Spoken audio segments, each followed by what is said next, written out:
Nos acompaña en cabina Juan Pablo Ortiz, representante del Comité de Preservación del Ingenio Porvenir, Ramón Jiménez, del Comité de Preservación del Ingenio Porvenir, con quienes hemos estado conversando en esta primera media hora, pero se nos integran al panel la señora Margarita de la Rosa, representante de dueños de equipos agrícolas, y también la señora Mary Lara, que representa a los desvinculados.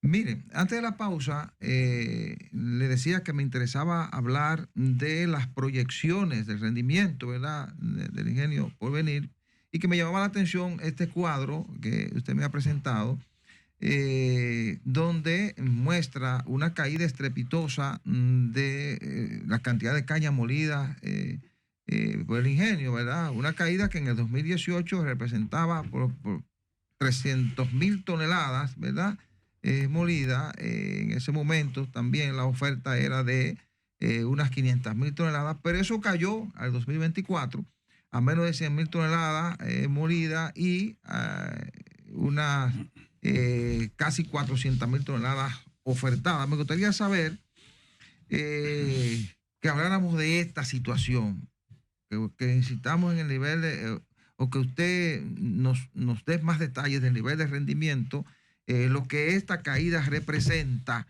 y además de eso, las proyecciones en dólares y en pesos que pudiéramos hacer en materia de lo que está moliendo en este momento el ingenio y lo que pudiera hacer si lográramos mayores niveles de eficiencia en el manejo del ingenio. Sí, precisamente la oferta de caña de colonos, lógicamente, si el ingenio no está en capacidad de comprar y moler, procesar nuestra caña, se va deteriorando. O sea, pero nosotros, los colonos, mantenemos una oferta por encima de las 300.000 toneladas. Como se muestra en el gráfico, esa fue la oferta de caña versus la caña que procesaba el Ingenio Porvenir. Tanto caña de ellos propia como caña de colono. ¿Por qué esa caída? Por la falta, por la incapacidad gerencial, por la falta de planificación, por la falta de las reparaciones, donde ellos dicen que han invertido más de 800 millones de pesos en reparaciones en el Ingenio Porvenir en los últimos 3 años. Con 800 millones de pesos, ese ingenio viejo se hace un ingenio moderno y eficiente que superaría los estándares de todos los ingenios mundialmente. Es decir, ellos dicen que han invertido 800 millones. 800 millones de pesos. ¿Ustedes no han visto esa gran inversión? Bueno, es que, como les dije en el corte anterior, es que esa inversión debe ser bien focalizada a los temas vitales para la producción. O sea, si el ingenio está a falta de una caldera y tú metes 100 millones en un asfaltado, tú no vas a tener producción, tú no vas a tener el resultado esperado. Si el ingenio está a falta de equipos para la cosecha y el transporte, y tú eso lo gastas en pintura, en construcciones, en obras civiles, entonces tú no vas a tener la producción, porque el ingenio se compone básicamente caldera para generar el vapor, que es la energía que mueve los ingenios, generación eléctrica, molinos y tanques de evaporación, cuerpos de evaporación, que es donde se concentra el azúcar. Entonces, las inversiones deben focalizarlas en eso. Por ejemplo, el Ingenio Porvenir tiene los últimos 3 años proyectando que va a producir 25.000 toneladas de azúcar. Y en los últimos 3 años, los últimos 4 años, proyectando que va a producir 25.000 toneladas de azúcar, no ha llegado a 25.000 en los últimos 4 años. O sea, como le decía el colega y compañero ahorita, lo más que produjo fueron 9.000 toneladas. Pero pudiera alcanzarse con las recomendaciones que ustedes están haciendo. Lógicamente, con unas reparaciones, con una inversión mínima que el presidente se comprometió en 2 ocasiones, y lógicamente ellos testifican que han invertido más de 800 millones, lógicamente el ingenio vuelve a tener y se puede proyectar financieramente. Eso es fatal. Mire, puede producir, lo desvinculado. Puede producir, antes de que puede producir el potencial de producción de azúcar de Porvenir anda alrededor entre 60 a 80 mil toneladas. Eso es lo que dice la historia. En el año 67, el ingenio, la zafra 67-77, el ingenio Porvenir produjo 67 mil toneladas de azúcar crudo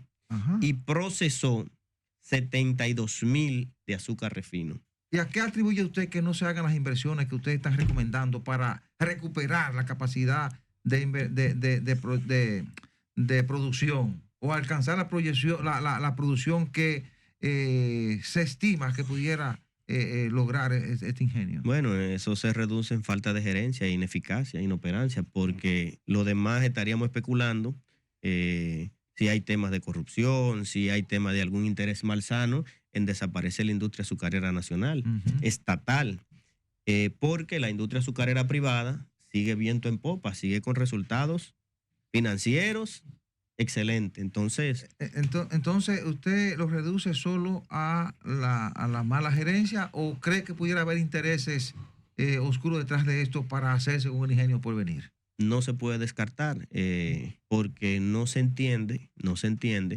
por qué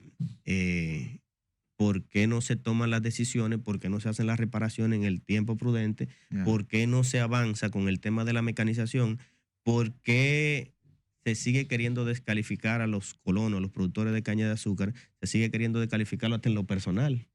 Mire, la gerencia, ¿ustedes se han reunido con la gerencia y con el señor del CEA, el señor Burgos Gómez? ¿Se han reunido con él?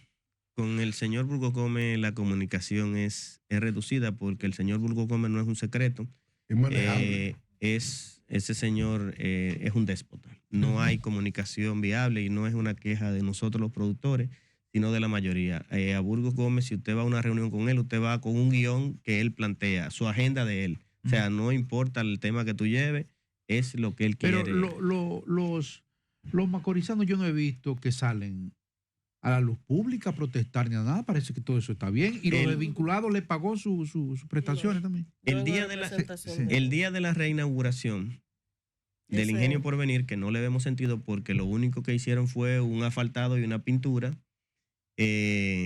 nosotros, el Comité de Preservación, para hacerle llegar el mensaje al presidente, hicimos una concentración pacífica donde nos acompañaron los desvinculados que tienen casos que están pendientes de pago. Ya la joven Mary podrá dar más detalles. Nos acompañaron los dueños de equipos agrícolas que tienen 2 años en la gestión de Burgos, que le hicieron unos trabajos y Burgos, todo el que va, le dice que le pagó siendo mentira. Ok, antes de pasar con los desvinculados y la situación de los equipos, de manera puntual, además del azúcar, ¿ustedes producen energía en el ingenio y cuánto sería más o menos la facturación? El Ingenio Porvenir tiene una deuda de energía eléctrica acumulada de los últimos 3 años, porque los ingenios tienen la capacidad de producir su propia energía y el excedente lo venden a la red eléctrica nacional. No es un secreto que todo el que vivía alrededor de los ingenios, los batelles, gozaba de luz eléctrica de energía eléctrica permanente.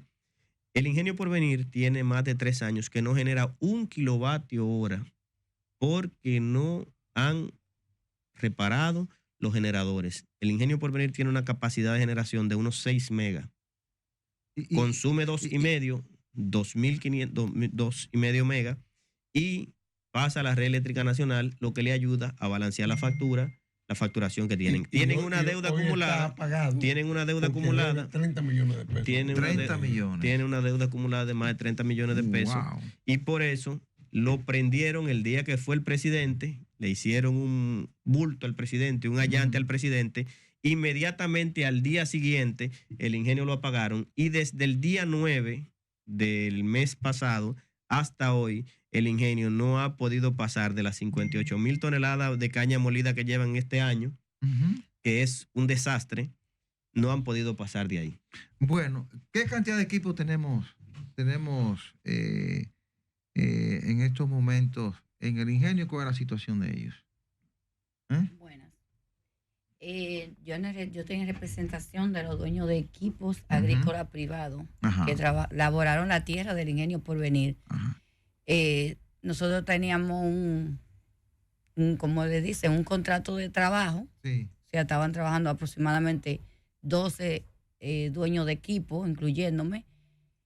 que se hizo el trabajo, ya ellos han tirado la caña y no hemos visto el pago. Hemos ido por 4 ocasiones en comisión al CEA. ¿Cuánto se les deben a ustedes? Aproximadamente unos 6 millones de pesos. Ah. Hemos ido en 4 veces en comisión al CEA. La última vez que fuimos, ellos nunca nos han recibido, siempre nos han pasado pañito tibio, pero la última vez que fuimos estábamos decididos a que sí nos escucharan y nos llamaron al coronel. Ese fue el que nos recibió. Ya. Luego cuando era Joel Santo, le entregamos carta a Joel Santo, tampoco hemos recibido respuesta. Hemos tocado varias puertas, pero ha sido en vano, porque el señor Burgos, aparentemente los compromisos que nosotros asumimos para hacerle el trabajo a ellos, a él no le interesa, porque muchos se cogieron préstamos, se debe combustible, se debe los mecánicos, se debe aceite, ha sido deuda sobre deuda, pero eso a él no le interesa. Bueno, ustedes le dan entonces 6 millones, ¿y cuántos dueños de equipo hay afectados? Aproximadamente 12. 12, ok. Bueno, también los desvinculados. ¿Cuántas personas han sido desvinculadas en este proceso? Mary Lara, ¿verdad? Usted representa a los desvinculados. Éramos alrededor de 1.300 en la lucha. Pudimos ver el... ¿Y por qué eran ahora faltamos 81 por pago, con sentencia definitiva alrededor de 60.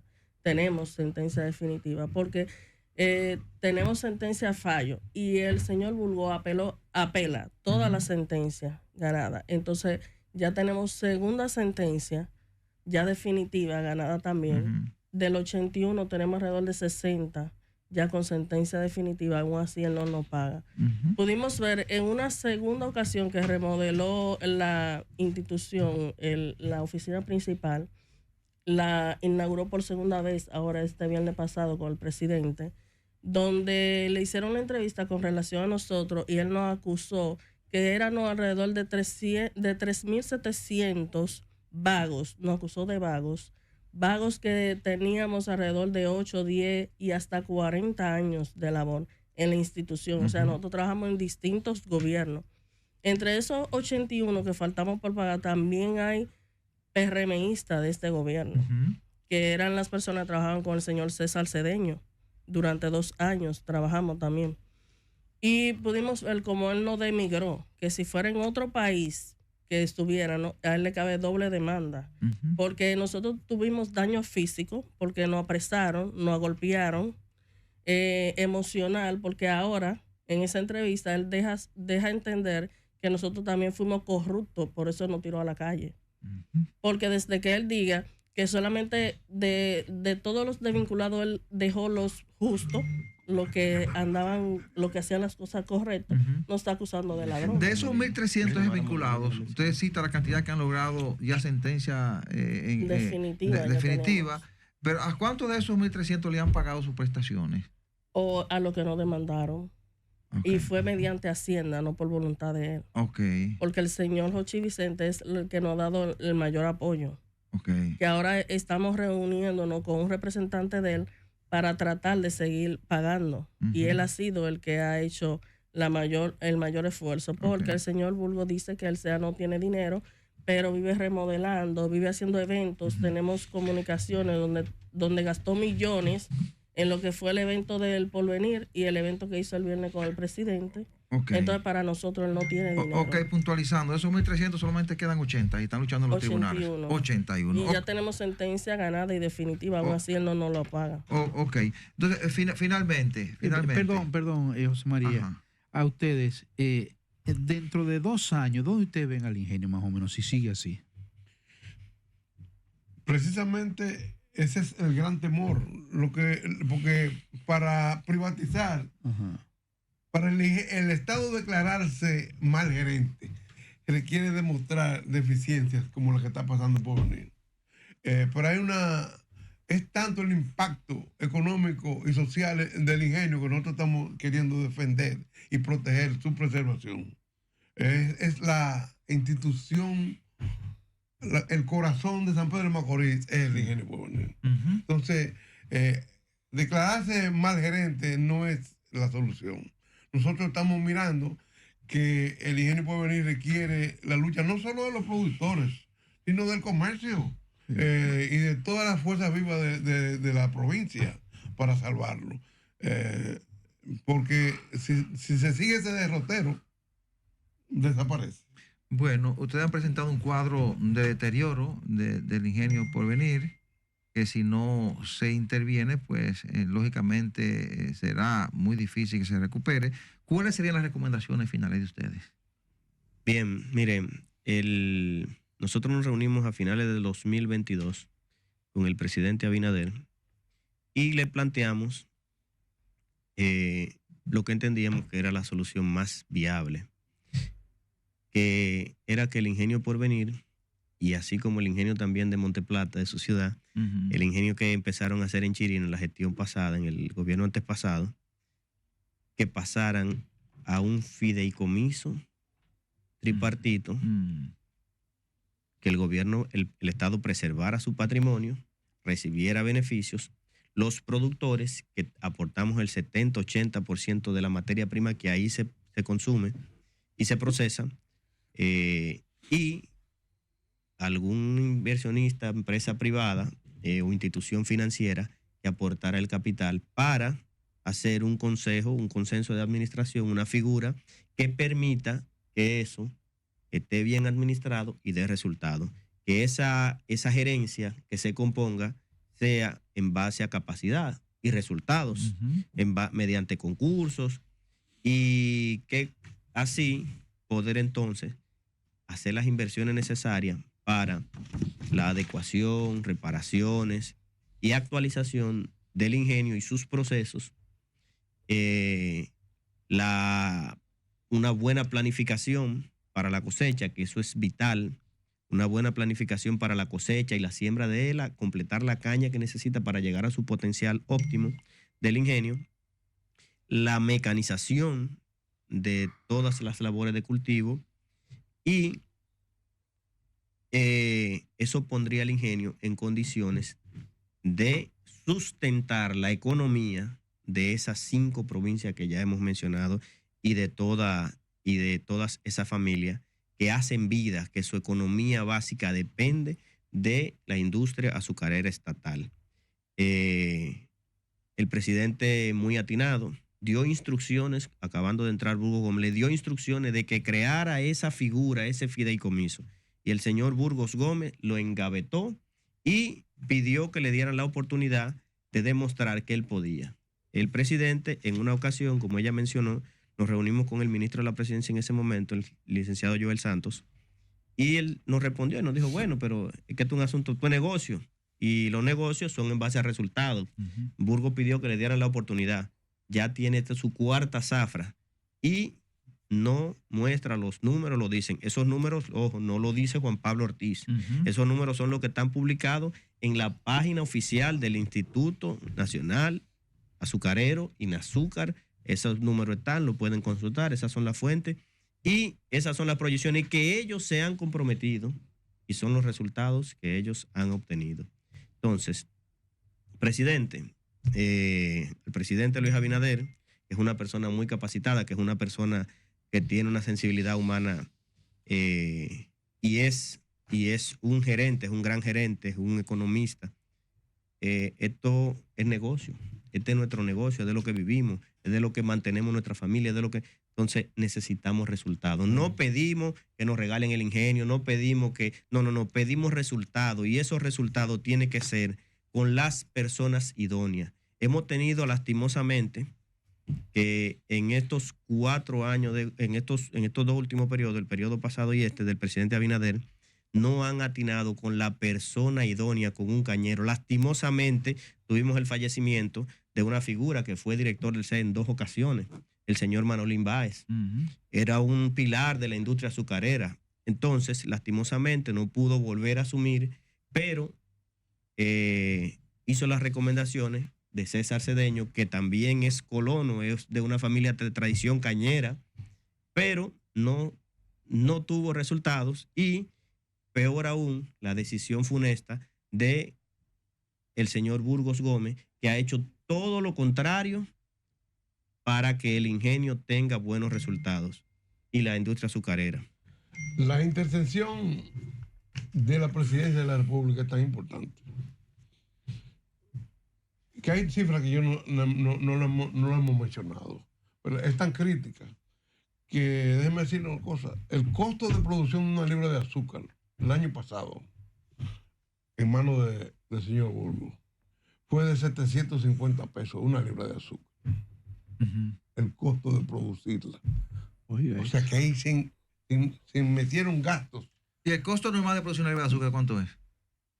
Debe andar por debajo de los 15 centavos de dólares, que en el mercado anda alrededor de unos 18, 19 centavos de dólares. 700 pesos. Bien, gracias a Juan Pablo Ortiz, representante del Comité de Preservación del Ingenio Porvenir, al señor Ramón Jiménez, del Comité de Preservación también del Ingenio, la señora Margarita de la Rosa, que es representante de dueños de equipos agrícolas, y a la joven Mary Lara, que es representante de los desvinculados. Vamos a la pausa.